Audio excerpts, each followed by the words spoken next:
Dá para escutar? Bom dia a todos. Estamos aqui, 8h34, dando início à abertura da defesa da dissertação da discente Gabriela da Cruz Martins, com o título da dissertação: Avaliação da qualidade da presença de resíduos de antimicrobianos em leite cru no extremo sul da Bahia, tendo como orientadora a professora Luana e co-orientadora a professora Ana Rosa, que é quem se encontra, né? Ana Rosa, que ela é zootecnista, assim como eu, também com mestrado e doutorado em zootecnia pela UESB, Itapetinga. Temos também na banca a professora Gisele, que tem a formação em Ciências Biológicas pela Universidade Estadual de Montes Claros, mestrado na Universidade Federal de Pernambuco e doutorado em Biotecnologia Vegetal pela Universidade Federal do Rio de Janeiro. A doutora Raquel Cabala, que possui graduação em Medicina Veterinária pela UESC, mestrado em Ciência Animal pela UESC também, e doutor em Ciência Animal pela Universidade Federal de Minas Gerais, e o professor e sempre colaborador daqui dos programas, professor Jorge Fortuna, que é poeta, educador e cientista, possui graduação em Ciências Biológicas pela Universidade Federal do Estado do Rio de Janeiro, a Unirio, e graduação em Veterinária pela Universidade Federal Fluminense, em 1997. É mestre em Higiene Veterinária e Processamento Tecnológico de Produtos de Origem Animal, doutor em Higiene e Processamento de Produtos de Origem Animal pela Universidade Federal Fluminense, certo? E ele é professor desde 2006 aqui na UNEB, no campus Teixeira de Freitas, né? Então, a gente vai dar continuidade. A Gabriela agora tem um tempo para fazer explanação na apresentação da sua dissertação, que é composta por 3 capítulos. Então, obrigada, Gabriela, e agora é contigo, viu? Posso deixar o microfone embaixo?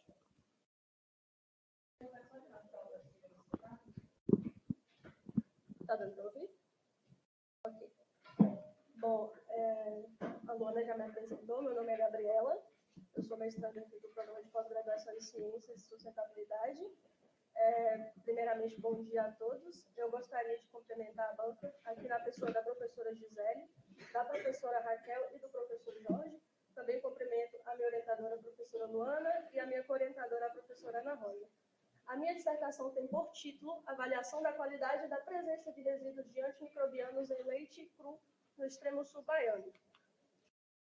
Bom, a pecuária leiteira no Brasil e também no estado da Bahia, ela tem uma importância muito grande, principalmente na agropecuária, devido à presença de muitos e pequenos produtores, né, que desenvolvem atividades da pecuária leiteira, trazendo geração de empregos e de renda, principalmente em relação, na verdade, desde a produção, que é lá no campo, até a industrialização do leite, né, transformando em produtos lácteos que a gente tem no mercado.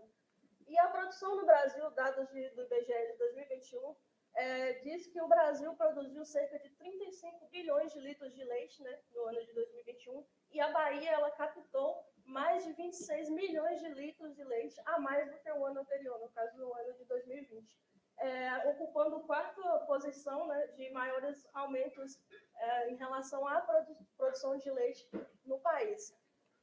Bom, mesmo com essa produção tão expressiva, o nosso país ele enfrenta alguns desafios, né, principalmente em relação às condições edafoclimáticas do nosso país, que favorece a reprodução de patógenos que acomete os animais de doenças, né? Essas doenças afetam a sanidade do rebanho, que, por sua vez, vai afetar a qualidade do produto, que nesse caso é o leite.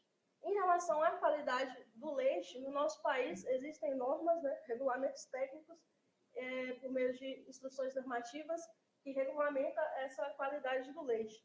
E essa qualidade, ela é baseada nas características, né, organolépticas do produto, do leite, nas características físico-químicas, microbiológicas e também na baixa contagem de células somáticas, né, de CCS, e na ausência de adulterantes químicos, né, aí são diversos, por exemplo, o peróxido de hidrogênio e o amido, que eu vou falar um pouquinho lá na frente, e também a ausência de resíduos antimicrobianos, nesse caso de resíduos de medicamentos veterinários. Bom, por ser o leite, né, esse produto altamente consumido no nosso país, requer também que tenha um monitoramento, né, em relação à qualidade, principalmente para a comercialização desse produto, e em relação aos perigos, né, que podem ter sobre contaminações e afetar, né, a saúde dos consumidores. Então, é por isso que esse trabalho ele foi desenvolvido. Só que antes de ir diretamente para a qualidade do leite, a gente resolveu fazer um panorama geral, né, da atividade leiteira no estado da Bahia e comparar com outras regiões do nosso país. Como a Luana já comentou, a minha dissertação ela foi dividida em 3 capítulos, onde o primeiro capítulo é justamente esse levantamento da pecuária leiteira, que tem por título a análise comparativa da produção leiteira no estado da Bahia em contexto nacional, e objetivei com esse capítulo contextualizar a trajetória da produção leiteira na Bahia e identificar os principais fatores que influenciam o desenvolvimento, que influenciou a produção no longo dos anos, comparando com as demais regiões brasileiras. Você colocar para não está passando no só não é que grave a apresentação, por favor.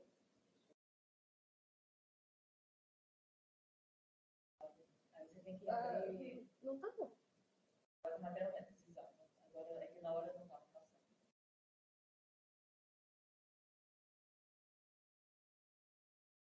Isso vai. Foi? Para chegar a esse objetivo, né, a gente traçou como a gente ia realizar. Então, esse primeiro capítulo ele foi trabalhado por meio de metadados, né? Foram dados provenientes da pesquisa pecuária municipal, da pesquisa agrícola municipal, da pesquisa trimestral do leite, que são plataformas do IBGE, né? São dados do IBGE, e do Centro Avançado de Pesquisa em Economia Aplicada, que é dados do CEPEA.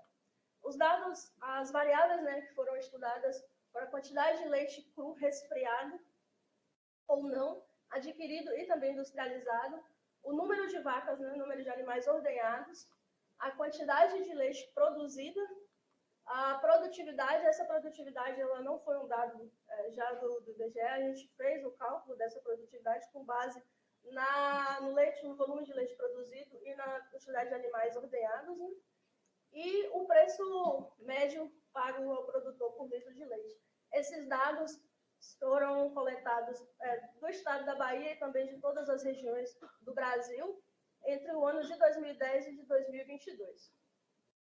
Bom, em relação às análises que foram realizadas, foi realizada a análise de volatilidade na produção leiteira por meio do método do coeficiente de variação, onde a gente avaliou que menores coeficientes de variação denota maior estabilidade na distribuição dos valores, né, maior estabilidade na produção. As variáveis qualitativas elas foram analisadas por meio da análise de variância, e também foi realizado o teste não paramétrico para os Kaualis, a estimativa dos coeficientes de relação de Spearman, e foi também realizada a regressão linear. Os softwares que eu utilizei para fazer essas análises estatísticas foram o SAS e o R, e todas as análises foram feitas a 100% de significância. Põe os primeiros resultados do capítulo 1.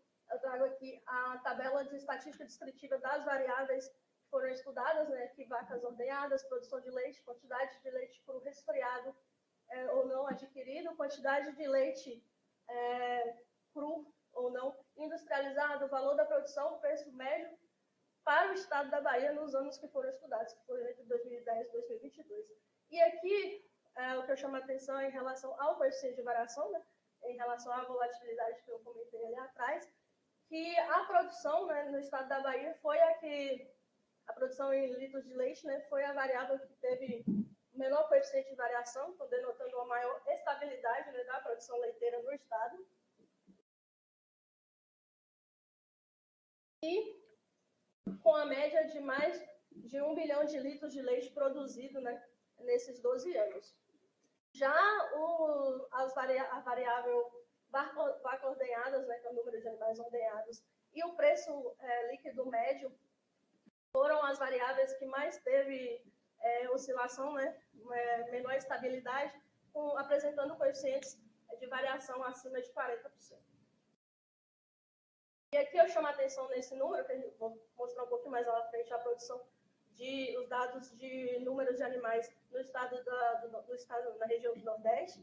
Aqui a gente vê que essa média da região Nordeste para animais ordenhados é 1/3 dos animais ordenhados em toda a região Nordeste. Já é a tabela que traz os dados, as variáveis estudadas nas regiões, né? São aquelas mesmas variáveis que eu comentei ali atrás, só que agora para as regiões, não só do estado da Bahia. E aqui eu chamo a atenção para a produção de litros de leite na região sul e na região sudeste, né?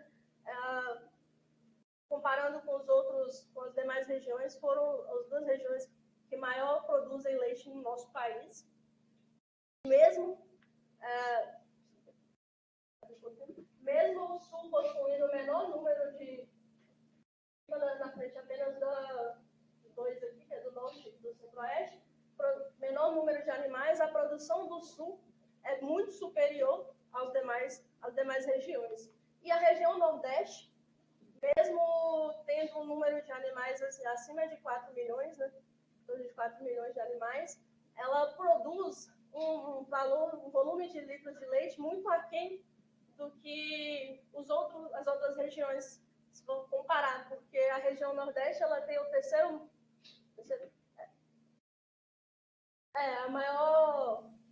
um dos maiores rebanhos, só que a produção de leite não é tão satisfatória como as outras regiões, principalmente em relação à região sul e sudeste. Bom, alguns autores eles trazem algumas informações em relação a alguns fatos que podem estar relacionados a essa baixa produção na região Nordeste, né? Reis Filho e Oliveira, por exemplo, comentam que essa sazonalidade essa baixa produção pode estar relacionada à sazonalidade na disponibilidade de forragem, né, de alimento para os rebanhos, principalmente nos períodos secos, né, mais secos do ano, que acarreta principalmente efeitos sobre os índices zootécnicos e produtivos, então, na produção de leite e de carne. E Vilela, 2016, ele comenta que a atividade ainda na região Nordeste ela é explorada sob baixo nível tecnológico, né? E a falta de gestão profissional é também um dos motivos que podem estar atrelados a essa baixa produtividade na região Nordeste. Esse aqui já é um gráfico da produtividade média de leite por vaca, né? Por dia no estado da Bahia, no Brasil e também nas outras regiões, onde a gente percebe algumas informações, né? Todas as regiões aqui elas tiveram um aumento, né? De 2010 para 2022 elas aumentaram a sua produtividade. Só que o que chama a atenção, como eu já comecei a comentar, em relação à região sul, porque a região sul em 2010 ela produzia cerca de 6,54 litros de leite de vaca por dia, e já em 2022 ela passou a produzir mais de 10 litros de leite de vaca por dia. E a média Brasil, né, a média desses 12 anos, a média Brasil, é em torno de 4,92 litros de leite de vaca por dia. Sendo então, a região sul produz mais de 70% do que a média do Brasil. Já o estado da Bahia, que é esse aqui, produz em média 2,6 litros de leite de vaca por dia, né? Isso é a média dos 12 anos, e é 47% menor do que a média nacional. Com um comparativo da variação da produção de leite na Bahia de 2010 e 2022, e aqui a gente vê uns decréscimos e também alguns aumentos, né, em relação à variação da produção. E principalmente essas baixas, elas se encaixam num período que a gente teve uma seca na região Nordeste, foi o período entre 2012 e 2017. E foram os períodos mais críticos que aqui nesse gráfico mostra. Foi entre 2014 e 2015, uma redução de 18,82%, e entre 2015 e 2016, uma redução de 12,76% na produção de leite no estado da Bahia. E essa perda, né, na produção, essa baixa na produção, pode acarretar, né, pode ser devido a alguns fatores, como a baixa, né, na produção de leite e de carne, e também pode gerar gastos, né, principalmente com fontes alternativas de alimento, e no caso, em relação à sazonalidade da fonte de alimentos que Reis Filho comenta lá atrás. E os maiores crescimentos observados, né, tá ali entre 2017 e 2018, e que é 11,67%, né, o maior foi entre 2020 e 2021, com 12,96% de crescimento na produtividade, na produção de leite no estado da Bahia. Bom, aqui já é a variação associada, né, aos indicadores do estudo entre 2010 e 2022 das diferentes regiões, né, unidades, porcentagem de unidades aqui é as vacas ordenhadas, a porcentagem PROD é a produção em litros de leite, né, e o VPROD é o valor da produção em reais. Aqui a gente observa que todas as regiões teve decréscimo na quantidade de animais que são ordenhados, e inversamente a gente percebe que todas as regiões, exceto o Centro-Oeste, teve um aumento na produtividade. Então, diminuiu a quantidade de animais e aumentou a produção de leite em todas as regiões, exceto a região Centro-Oeste. Isso pode ser devido ao aumento do profissionalismo, né, na gestão da atividade da pecuária leiteira. Também pode ser em relação à inserção de programas de melhoramento genético animal e a adoção, né, o começo, né, galgando a adoção de tecnologias através da assistência técnica especializada. Essa tabela aqui ela só mostra de interessante para vocês a informação de que foi separado os dados por trimestre, né? Só para ver qual é o trimestre, qual era a estação que a gente tem o menor volume de leite, aqui, leite adquirido e leite industrializado. E a gente percebeu que o inverno, a estação do terceiro trimestre, foi a estação que o volume de leite é menor. Essa aqui já no estado da Bahia, só que, no entanto, o preço pago ao produtor é maior. Então, é aquela questão da oferta e demanda, né? Com menor produção, maior preço pago. Esse já é um gráfico da evolução dos preços, né, dos líquidos que são pagos aos produtores no Brasil e no estado da Bahia. Esse gráfico tem algumas informações interessantes. A gente percebe que 30,4%, uma redução de 30,4%, né, de outubro de 2022 a outubro de 2023. Um aumento na produção nacional, né, nesse período, onde os laticínios e os produtores eles estavam negociando a preço mais baixo, né, devido ao aumento da produção. Preço mais baixo era negociado, né, menor barganha que os produtores eles tinham de negociar seu produto. E o preço pago ao produtor em 2022 no Brasil era em torno de 2,70, né, R$ 2,70 pelo litro do leite. Já no estado da Bahia, 2,40. E as maiores médias, né, observadas de preços pagos no Brasil era no mês de junho, maior dispersão também, e na Bahia já no mês de setembro, que eram os maiores preços pagos observados. Denota, né, uma grande sazonalidade do mercado, né, de laticínios e preços pagos ao produtor. Esse foi o capítulo 1, agora já vou estar entrando no capítulo 2, que o capítulo 2 já é mais em relação à questão de qualidade mesmo. E o capítulo 2 ele teve por título a avaliação da qualidade da presença de resíduos de antimicrobianos em leite bovino cru comercializado clandestinamente na microrregião de Teixeira de Freitas, Bahia. Onde eu objetivei com esse capítulo, né, a avaliar o leite cru comercializado clandestinamente na microrregião de Teixeira de Freitas quanto à contagem de células somáticas, análise microbiológica, análise fisicoquímica e também avaliar a eficiência de 3 kits de inibição microbiana, que foram o Charm Test, Charm Coalside Test, o Charm Blue Yellow 2 e o Eclipse 50 para a detecção de resíduos de antimicrobianos em leite.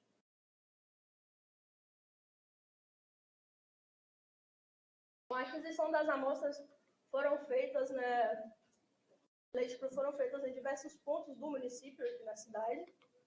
Foram coletadas 16 amostras de 1.000 ml, né, de cada localidade. Foram colocadas em caixas térmicas, levadas ao laboratório e foram separadas, né, para as análises. Essas primeiras coletas foram realizadas entre os meses de julho e de agosto de 2023.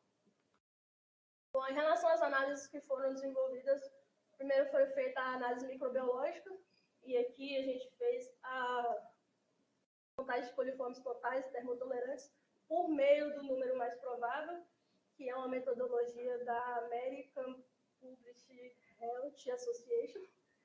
A análise físico-química, aferida a pH, a temperatura e a densidade das amostras, reconstituinte de densidade e neutralizantes de acidez, e que foi realizada o teste do amido, do peróxido de hidrogênio, e a físico-química reconstituinte de densidade e neutralizante de acidez foi baseada na metodologia na Instrução Normativa 68 de 2006, que são os regulamentos, né, para análise de leite.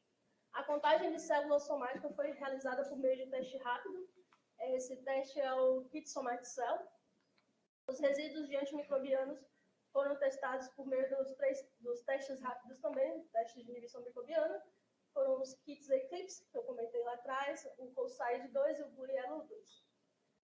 Todas essas análises, né, as análises estatísticas foram feitas a nível de significância de 5%. Vou aqui só algumas fotos para ilustrar o que foi feito, né, no laboratório. Aqui é a análise microbiológica, primeira foto ali no fluxo laminar, as amostras. Aqui são os caldos utilizados, o LST, o BBBL e o EC, são caldos específicos, né, para fazer esse tipo de teste. A estufa, ali são 2 amostras que estão positivas, tem formação de gás e turbidez no meio. Aqui foi a fisicoquímica, na densidade ali por meio do termolático densímetro, e aqui a análise de pH utilizando um pHmetro de bancada. A reconstituinte de densidade por meio do teste de amido e neutralizante de acidez por meio do teste de peróxido de hidrogênio, né? São testes qualitativos, onde só mudança de coloração. E esse aqui é o teste de contagem de células somáticas, utilizando o Kit Somatic Cell. Resíduos antimicrobianos, esse aqui eu acho que só tem as fotos do Eclipse, que é aquele primeiro ali, do Yellow, com o side acabei não colocando algumas imagens. Bom, em relação aos padrões que são exigidos pelas instruções normativas, né, o coliformes totais e termotolerantes, eu chamo a atenção aqui, que não existe uma normativa específica que determine o padrão para esse tipo de micro-organismo em leite cru, que foi o tipo de amostra que foi analisada nesse trabalho, mas a gente utilizou o padrão que tem para leite pasteurizado, que é dado pela Instrução Normativa 60 de 2019, que é uma instrução normativa da Anvisa, onde o padrão é 10, número mais provável por ml. A contagem de células somáticas da CCS, o padrão que é estabelecido pela Instrução Normativa 62 de 2011, 400 mil células somáticas por ml, né, de amostra. A densidade ela pode variar entre 1,028 e 1,034 gramas por ml. Esse padrão é dado pela Instrução Normativa 76 de 2018. O pH das amostras de leite, considerado normal, entre 6,6 e 6,8, então um pouquinho mais para a acidez, né? O amido, o peróxido de hidrogênio e os resíduos antimicrobianos, o padrão, né, o que se exige pelas instruções normativas é que não tenha, que seja ausente nas amostras.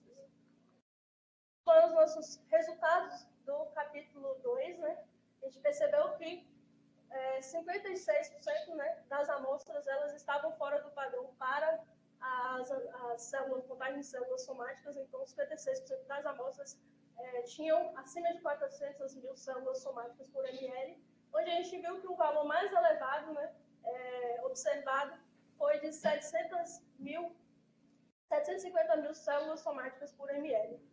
E Trindade, em 2018, e Montanha em 2013, eles comentam que eles também documentaram valores semelhantes, né, em seus trabalhos, onde observaram amostras também fora das instruções, com padrão fora das instruções normativas. Esse alto valor de células somáticas ele pode estar atribuído a diversos fatores, dentre eles a idade do animal, o estresse que esse animal pode ter sofrido, a época do ano, né, que se está um período seco, um período chuvoso, o estágio de lactação que esse animal se encontra, a frequência de ordenha que esse animal sofre, a nutrição, mas principalmente, né, a ocorrência de infecções intramamárias como a mastite. O pH das amostras, a gente percebeu que 12 amostras, cerca de 69% das amostras, elas estavam fora da faixa de normalidade, né, considerada pela Instrução Normativa 77 de 2018, e a gente não observou nenhuma das amostras adulteradas, nem para amido e nem para o peróxido de hidrogênio.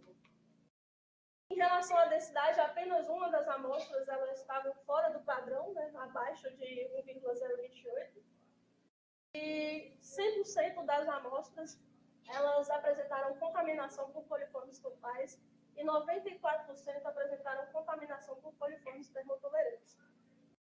Esses micro-organismos, os coliformes, eles são micro-organismos, são tidos como micro-organismos indicadores, então eles podem indicar a presença, né, de outras bactérias, de outros micro-organismos nas amostras que podem ser patogênicos, né, podem causar doenças aos seres humanos e também podem indicar condições higiênico-sanitárias inadequadas, tanto no processo de ordenha como na manipulação do produto.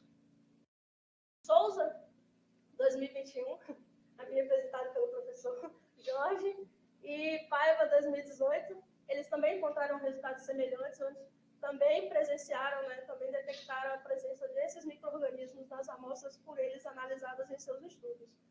E essa elevada carga microbiana, né, ela pode ser, sim, uma ameaça à saúde, né, dos consumidores, mesmo que, eu falei lá atrás, não existe esse padrão para leite cru, somente para o leite pasteurizado, mas aqui na nossa região tem-se muito o costume de utilizar esse leite cru que se compra para fazer queijos, sem fazer o processo de pasteurização em casa, para fazer iogurtes e outros derivados lácteos, sem realizar o processo de pasteurização. Então, é perigoso à saúde. Então, em relação à classificação de amostras, né, a gente fez uma classificação em relação à quantidade de células somáticas, né, onde separou-se em 3 categorias, acima de CCS, acima de 400 mil, no limite entre 300 mil e 400 mil, e dentro, que é abaixo de 300 mil células somáticas. Bom, na categoria acima de 400 mil células, células somáticas, a gente percebe um coeficiente de variação baixo, né? Um pH também abaixo de 6,6, coeficiente de variação baixo, e o pH também abaixo de 6,6, 6,57. Na categoria, né, do limite ali, que entre 300 e 400 mil células, o pH também foi tido como baixo, foi 6,38. O coeficiente de variação também foi baixo. Acho que aqui só as 3 amostras, né, elas tinham 400 mil células somáticas. E na categoria abaixo, o pH ele se encontrava na faixa de normalidade, né, dentre aquela faixa entre 6,6 e 6,8. Contudo, a gente não percebe, né, uma diferença estatística entre a primeira e a terceira classe em relação ao pH.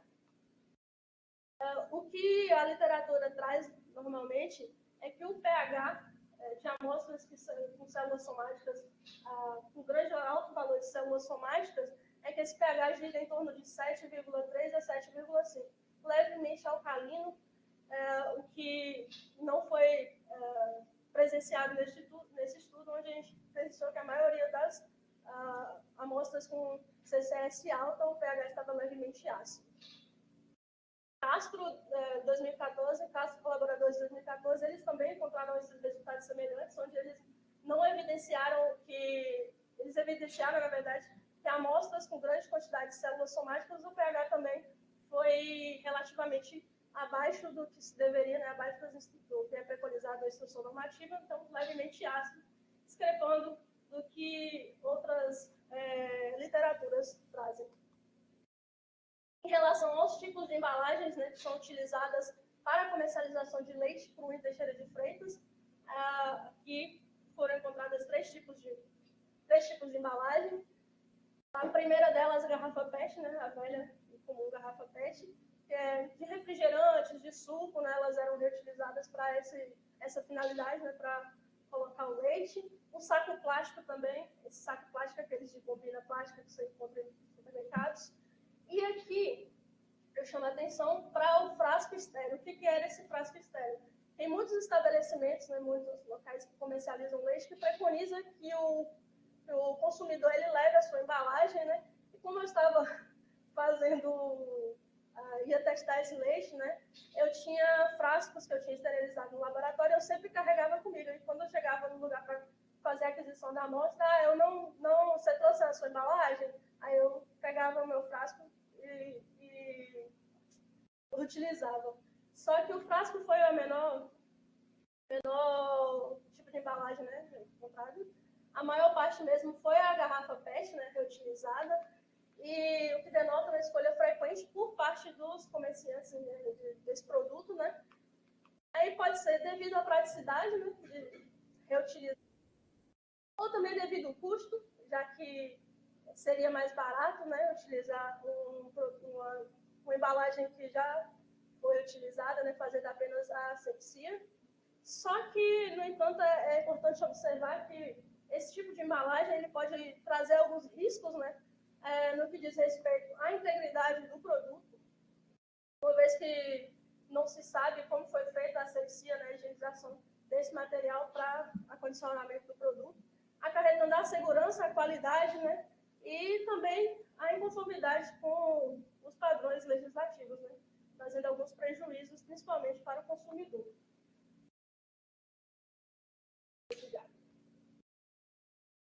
Em relação à avaliação, né, dos kits de resíduos de antimicrobianos, a gente avaliou 3 kits, né?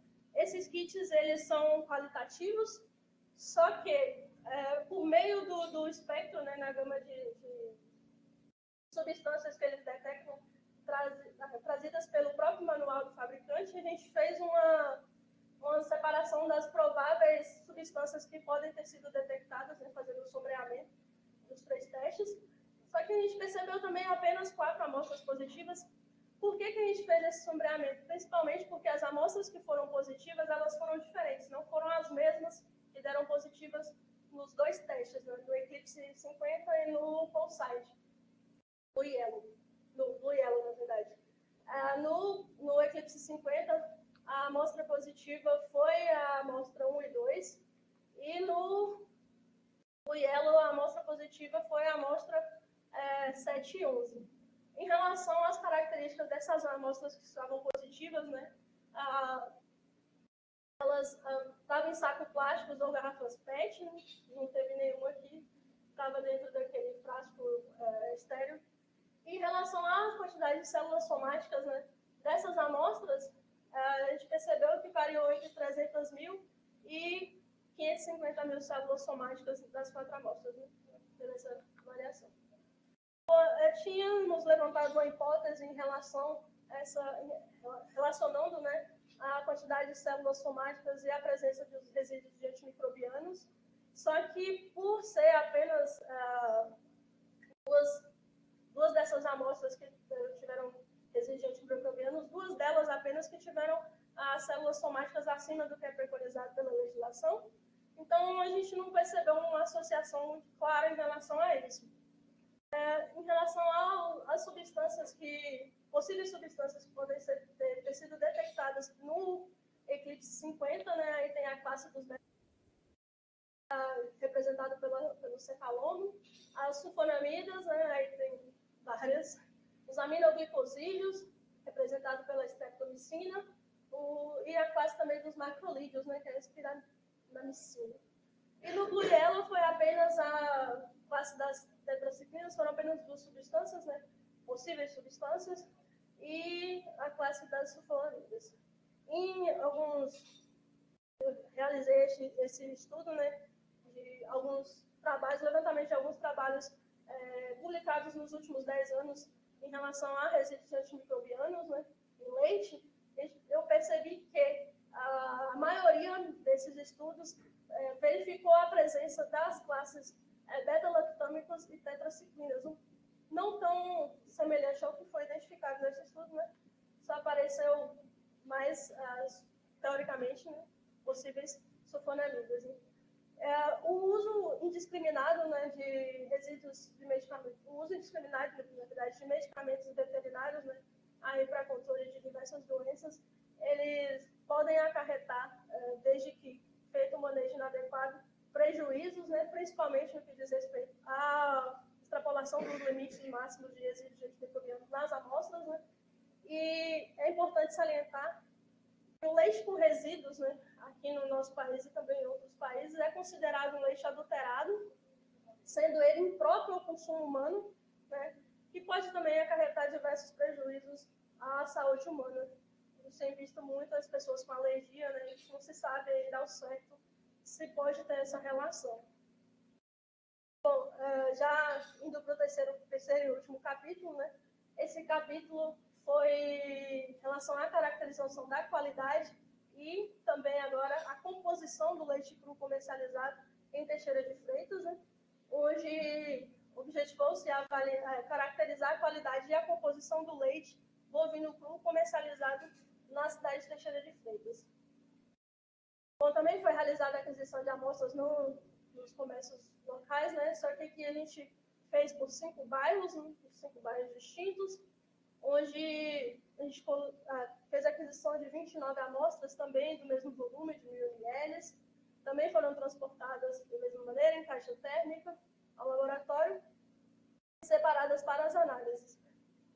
Essas amostras elas foram coletadas em torno de 6 semanas, né?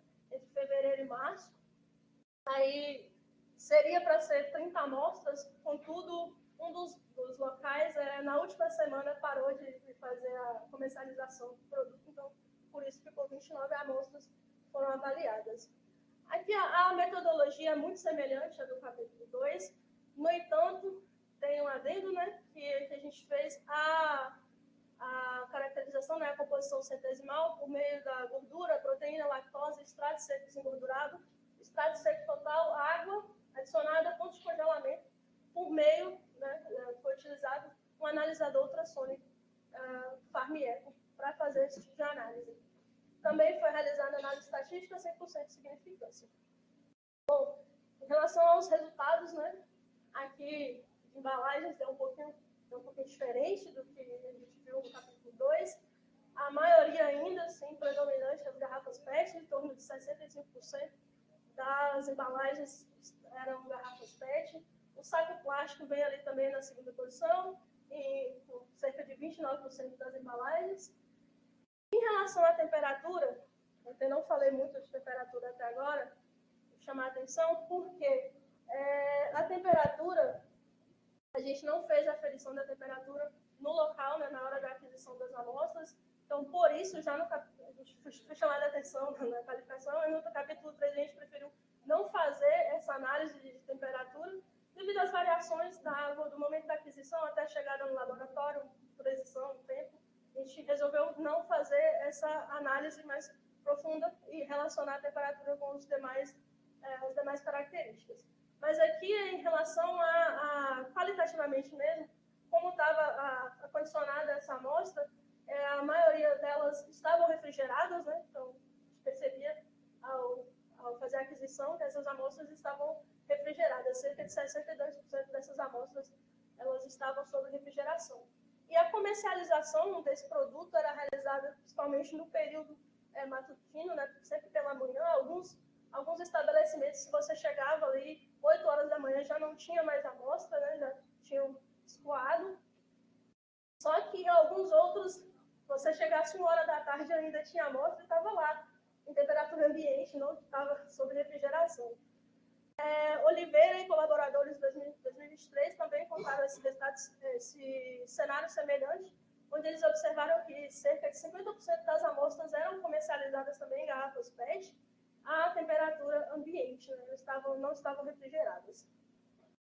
Essa tabela 1, ela traz a estatística descritiva, né, das variáveis de células somáticas, pH, densidade, do leite comercializado em Teixeira de Freitas, e que eu chamo a atenção para que a única variável, né, que seguiu a distribuição normal foi a densidade. Então, a célula somática, o pH, a gente avaliou por meio da mediana, onde a mediana das células somáticas girou em torno de 450 mil células por ml, acima do padrão, né, o padrão de 400 mil. E o pH, ele também estava fora da faixa de normalidade, estava em torno de 6,54,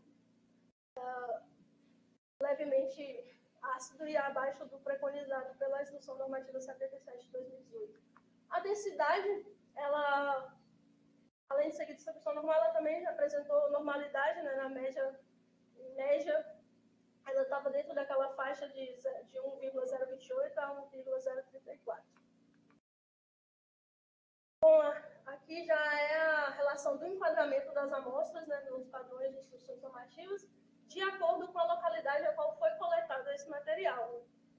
Em relação às células somáticas, a gente percebe que 16 amostras, eu estou para 16 amostras, elas se encontraram fora da faixa de normalidade, né, em relação às células somáticas, onde o bairro Santa Rita foi o bairro que teve maior quantidade de amostras que estavam fora, cerca de 17,24% das amostras do bairro Santa Rita não se encontravam dentro da faixa de normalidade. Em relação ao pH, 21 das 29 amostras também estavam fora, né, ou estavam com pH acima do normal ou abaixo, onde a gente percebe que o bairro Monte Castelo e o bairro São Lourenço, respectivamente, também com 6 amostras e o São Lourenço com 5 amostras fora da faixa de normalidade. Em relação à densidade, aqui apenas o bairro São Lourenço e o bairro Santa Rita, né, tiveram amostras que estavam fora dos padrões normativos. No bairro São Lourenço, com maior quantidade de amostras fora desse padrão, foram 4 amostras. Em relação aos coliformes totais, que é o CT maiúsculo, e os coliformes termotolerantes, que é o CT minúsculo ali, das 29 amostras analisadas, para coliformes totais, 27 delas estavam acima, né, estavam muito acima do que estabelece a Instrução Normativa 60. E em relação aos coliformes termotolerantes, 28 das amostras, né, também estavam fora. Em relação aos resíduos antimicrobianos, 15 amostras elas estavam dentro da faixa de normalidade, então o maior número de amostras estavam dentro do normal, né, sem resíduos de antimicrobianos. E 4 das amostras que estavam positivas eram provenientes do bairro Colina Verde. A relação do teste de resíduos de antimicrobianos com as características, né, estudadas também em relação às embalagens que essas amostras positivas se encontravam, a quantidade de células somáticas, a densidade, os coliformes totais e os coliformes termotolerantes, onde a gente percebe que das 14 amostras, né, que estavam positivas, 8 delas estavam acondicionadas em garrafas PET. Em relação a essas amostras, 10 delas estavam com as células somáticas com valor normal, aceitável, né? Em relação à densidade, apenas uma dessas 14 amostras, ela estava fora, né, do padrão. Em relação aos coliformes, né, das 14 amostras para coliformes totais, 12 delas, dessas 14, também estavam positivas na resíduos antimicrobianos. Também tinha número que extrapolava para coliformes totais e 13 também extrapolava para coliformes termotolerantes. No entanto, a gente percebe que não foi encontrada associações significativas entre os fatores estudados e o teste de resíduos antimicrobianos.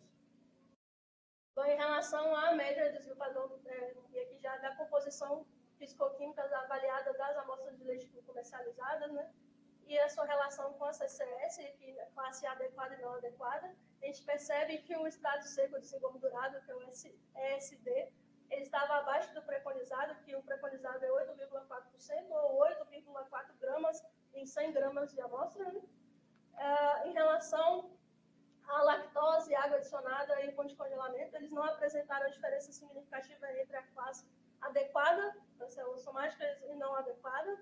Então, se manteve bem semelhante. E já a gordura, o estado seco total e o pH apresentaram-se mais altos na classe não adequada. Então, maior quantidade de células somáticas, a gente percebeu maiores índices para a gordura, o estado seco total e o pH.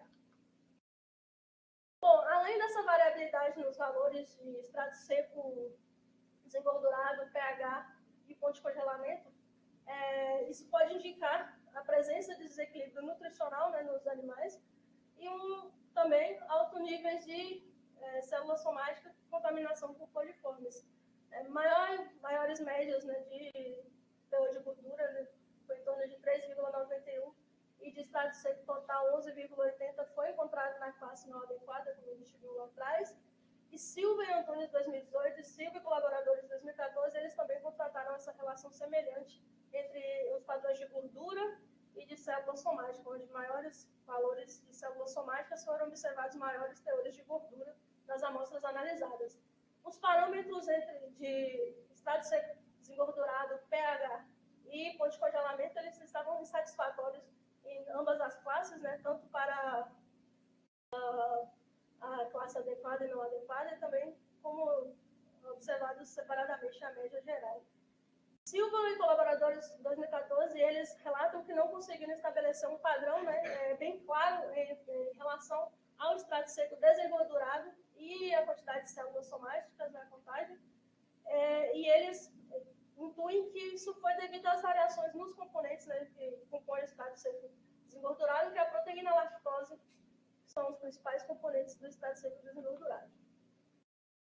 Em relação aqui às variáveis, né, as mesmas variáveis de composição, só que por bairro, a gente tem algumas coisas muito interessantes, onde a gente percebe que o São Lourenço e o bairro Santa Rita foram os bairros que apresentaram maiores teores maiores médias, né, para o porcentagem de gordura,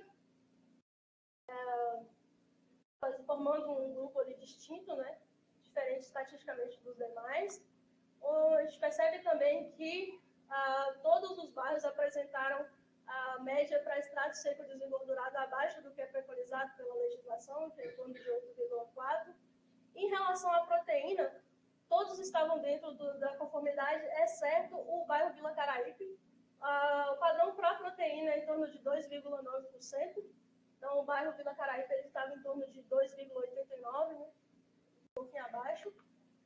Já em relação ao extrato seco total, o bairro Monte Castelo foi o bairro que apresentou menor valor para o extrato seco total, 11,32%. O padrão preconizado é 11,4%. Em relação ao ponto de congelamento, também todos os bairros apresentaram valores abaixo do que é preconizado. O preconizado é a variação entre menos 0,512 a menos 0,536, se eu não me engano. Um dos bairros aqui está bem na média, o bairro do Caraíbe. Então, em relação às células somáticas, um detalhe que chama muita atenção aqui é que a média do bairro Santa Rita foi em torno de 1.300.000 células somáticas. Isso corresponde a 3,5 vezes a mais do que o preconizado na legislação, né? Então, um valor bem alarmante em relação à quantidade de células somáticas. Você não faz ideia de como estava esse leite. Tinha até leite. O bairro São Lourenço ele apresentou as maiores médias para a maior parte dos parâmetros, exceto para o ponto de congelamento, pH, densidade e células somáticas, né? Os maiores padrões para gordura, extrato seco, engordurado, proteína, lactose, sais minerais. Né? E aqui, indo para a última tabela já do capítulo 6, é a matriz do capítulo 3, a matriz de coeficientes de correlação de Spearman, né? Onde está em negrito são os coeficientes de correlação significativos, né? Foram significativos a partir da análise estatística. E aqui, coloridinho, os verdinhos ali são os coeficientes de correlação que foram significativos positivos, né? Então, eles têm uma correlação positiva, onde eles crescem proporcionalmente, onde por exemplo, a CCS, ali, a correlação significativa positiva com a gordura, a gente percebe maior teor de gordura, maior quantidade de contagem de células somáticas, né? A CCS, ela teve o padrão positivo para gordura, extrato seco, total e pH, e uma correlação negativa, né, inversamente proporcional, para o extrato seco desengordurado, a proteína, sais minerais, água adicionada e densidade. A densidade, ela teve uma correlação ou positiva ou negativa com todos os parâmetros, exceto a água e o extrato seco desengordurado. A gente viu uma correlação positiva com a proteína, né, a lactose, os sais minerais, e negativa com a gordura. Isso aqui faz muito sentido, já que o extrato seco desengordurado, ele é a soma dos valores de proteína, lactose e os demais, exceto a gordura, né? Bom, já chegando em considerações finais, bom, em relação ao capítulo 1, né, a região sul, a gente viu que a região sul e a sudeste ainda figuram como os maiores produtores, né, de leite do Brasil. No entanto, a região nordeste e o estado da Bahia tem demonstrado expressivo crescimento nos últimos anos, porém perpassando por desafios, né, ainda, como a sazonalidade na disponibilidade de forragem, a exploração ainda da atividade a baixo nível tecnológico, ainda falta gestão especializada nas propriedades, os solos das propriedades ainda e as pastagens ainda percebe-se muito degradados, e ainda faltam políticas públicas, né, que ajudem e incentivem a atividade no nosso estado, na nossa região. A gente também, no entanto, também percebeu-se, né, que tem sim começado a especialização, né, os produtores têm ido mais atrás de se especializar e adotar novas tecnologias, né, para a sua linha de produção.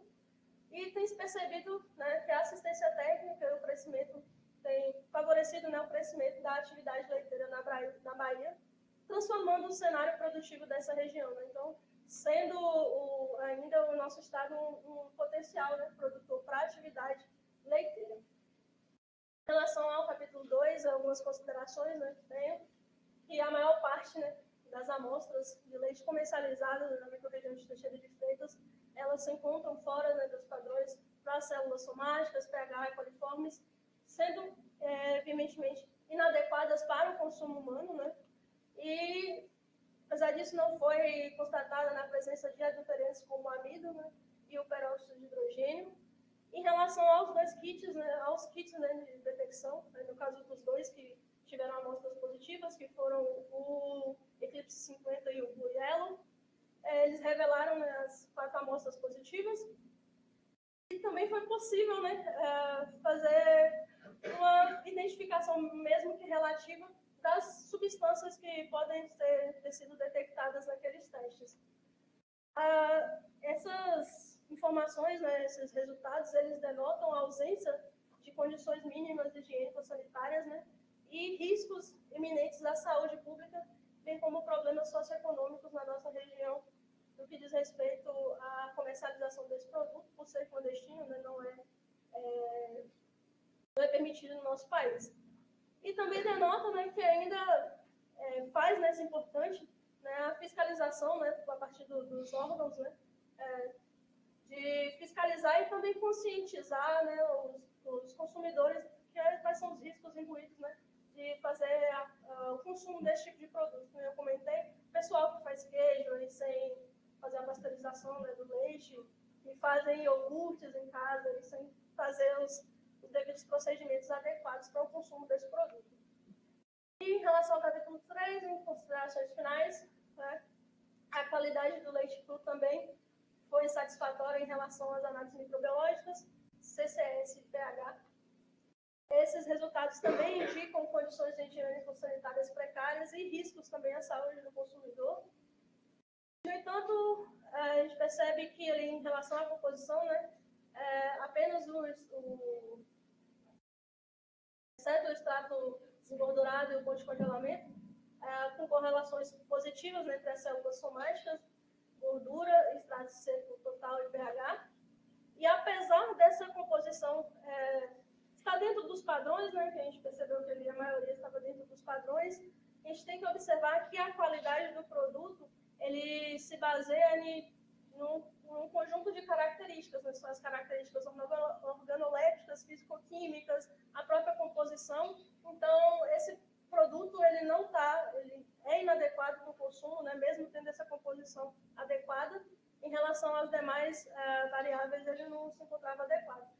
E evidencia que ainda necessita, na nossa cidade, a fiscalização mais rigorosa, né? E conscientização dos perigos, né? Da população em relação à saúde dos consumidores. No mais, eu gostaria de agradecer primeiramente a Deus e aos meus pais por ter chegado até esse momento.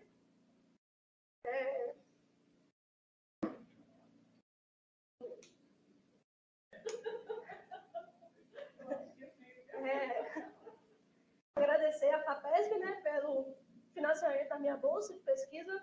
Se não fosse esse financiamento, não seria possível ter concluindo. A Universidade Federal do Sul da Bahia, que foi minha casa desde 2014, então aqui eu estou encerrando um ciclo, né? Já era para ter terminado há algum tempo. Ao programa de pós-graduação em Ciência e Sustentabilidade, e que também agradeço a pessoa do professor João Batista, que é o coordenador, que fez muito por mim, desde o princípio, desde conseguir a bolsa lá nos primeiros momentos, né, que eu ingressei.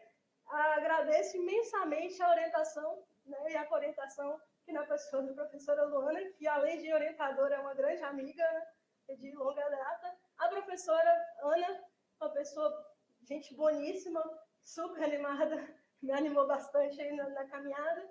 Agradeço novamente a banca, aqui na pessoa da professora Raquel, a professora Gisele, que também já me conhece há um bom tempo, e ao professor Jorge, né, por estar aqui. Também agradeço aos meus amigos, a minha sogra que está ali, ao professor Guto, meu novo orientador. E é isso. Obrigada a todos.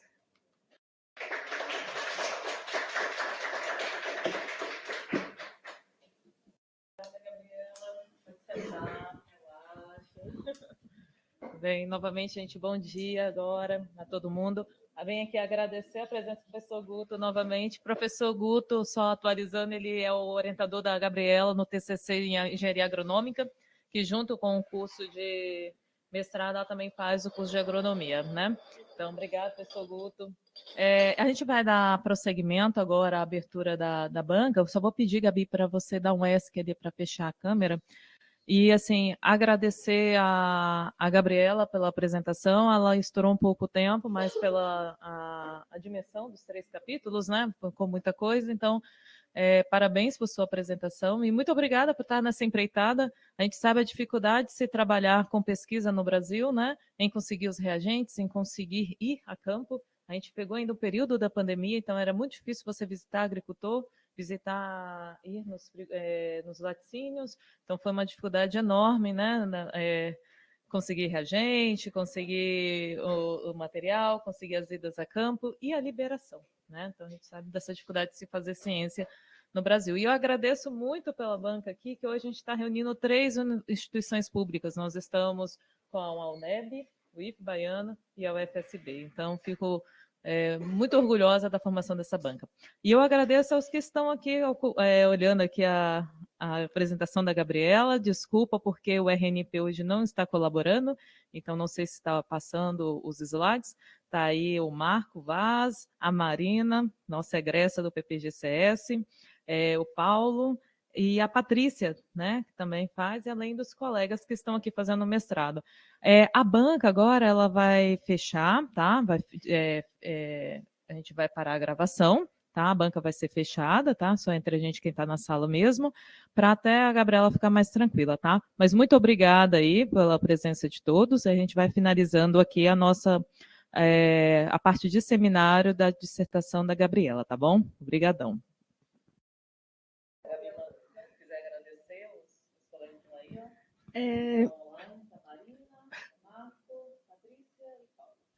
Bom, agradeço ao pessoal que está presente aí de forma online, em especial a minha grande amiga Marina, que mesmo longe se faz presente em todos os momentos. Meu obrigado a todos vocês.